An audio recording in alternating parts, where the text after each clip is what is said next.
Activist, political prisoner, political leader Nelson Mandela, a towering figure in South Africa and in global politics, has died. He spent a good part of his life fighting for equality. For decades, Mandela's home nation of South Africa practiced apartheid. It's a social system where black South Africans were forced to live separately and didn't have the same rights as white South Africans. Mandela's efforts led to the end of apartheid and earned him the Nobel Peace Prize. Mandela battled health issues in recent months. He was 95 years old. When South African President Jacob Zuma announced Mandela's death yesterday, he said, quote, "He is now resting. He is now at peace. Our nation has lost its greatest son. Our people have lost a father."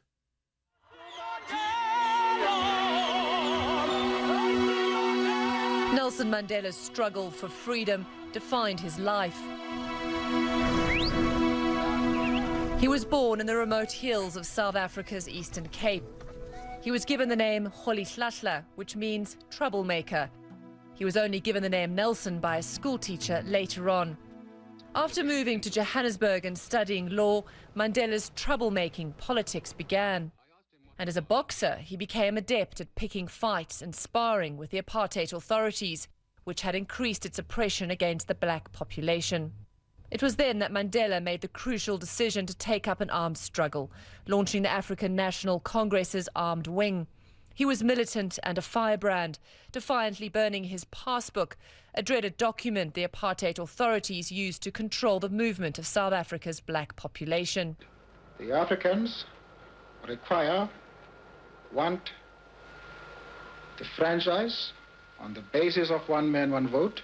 They want political independence. That simple demand and the methods Mandela took to fight for democracy eventually saw him and others tried for treason and sabotage by the apartheid government, acts punishable by death. But they got life imprisonment instead, banished to Robben Island, one of the country's most brutal and isolated prisons. Another political prisoner, Mac Maharaj, remembers the first time he saw Mandela in the prison yard. I could see from the way he walked and from his conduct that here was a man already stamping his authority on prison regime. Mandela was released 27 years later. I have spoken about freedom in my lifetime. Your struggle, your commitment, and your discipline has released me to stand before you today. And his lack of bitterness towards the apartheid authorities helped him to lead one of the most remarkable political transitions of the 20th century. Mandela, the trained lawyer and lifelong rebel, outmaneuvered the apartheid leaders. And he steered South Africa's peaceful transition to democracy. He won a Nobel Peace Prize together with his former enemy, the apartheid leader F.W. de Klerk. And to devote myself to the well-being of the Republic and all its people. And then he became South Africa's first black president in 1994. So help me God. What marks Mandela's career as president almost more than anything else is that after 5 years he stepped down. There have been very few presidents in Africa who've ever given up willingly. Don't call me. I'll call you. His retirement years were busy with fundraising for charities close to his heart. He celebrated his 90th birthday with much fanfare and told CNN in a rare interview that looking back, he wouldn't do anything differently. I don't regret it because the things that attracted me were things that pleased my soul.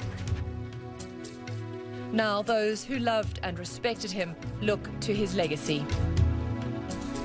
And if we want to learn from him, learn that life is not made up of straight victories.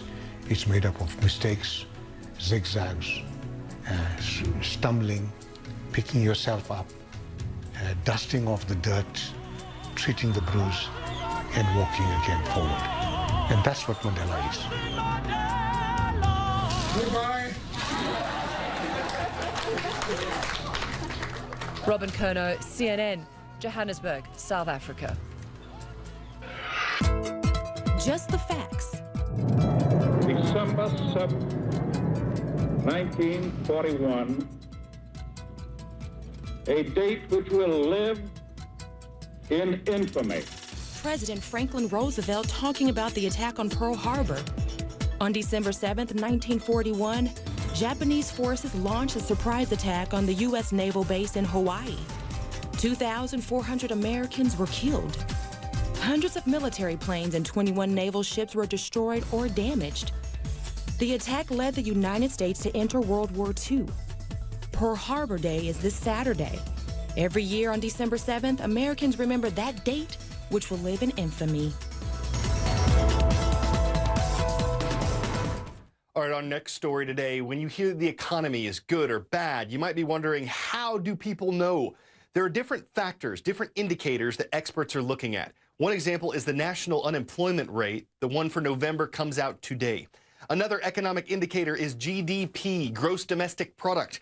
That's the total value for all the goods and services that a country makes in a certain amount of time.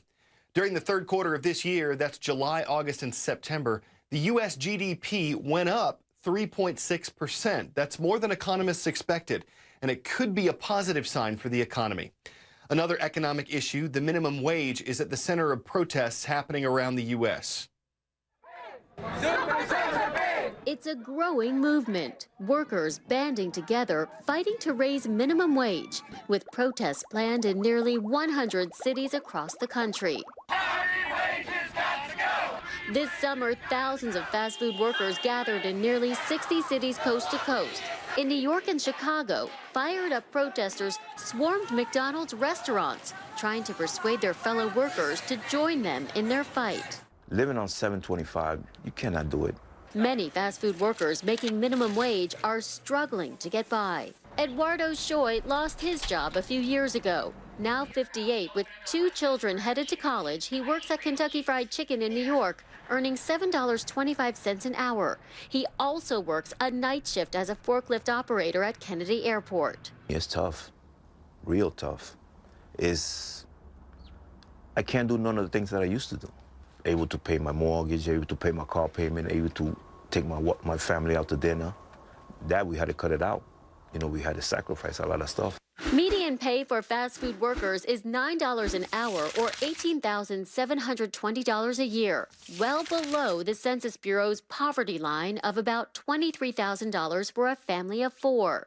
Workers are taking these jobs because they are desperate in an economy that is still not creating enough work for people who want to go to work, and still not creating enough middle-class jobs or jobs that have a ladder to the middle class. The president is paying attention to the issue, calling for a raise in the federal minimum wage. It's well past the time to raise a minimum wage that in real terms right now is below where it was when Harry Truman was in office. But the industry says it has created jobs in this difficult economy. In response to the strikes, the National Restaurant Association said in a statement, dramatic increases in a starting wage, such as those called for in these rallies, will challenge that job growth history, increase prices for restaurant meals, especially in the value segments, and lead to fewer jobs created.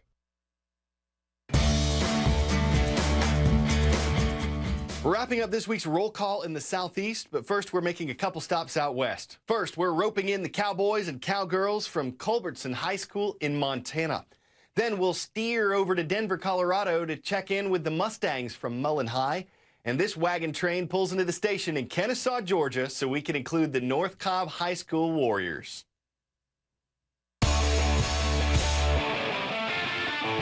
Our last story seems like a Thanksgiving leftover. That's because we're talking turkey, but this one isn't for eating, it's for fighting. At least that's what it's doing to this delivery driver. The flightless and fearless fowl is scaring the stuffing out of some folks in this town. It pecks at wheels, it parks itself in the middle of the road, it even chased one driver out of his truck.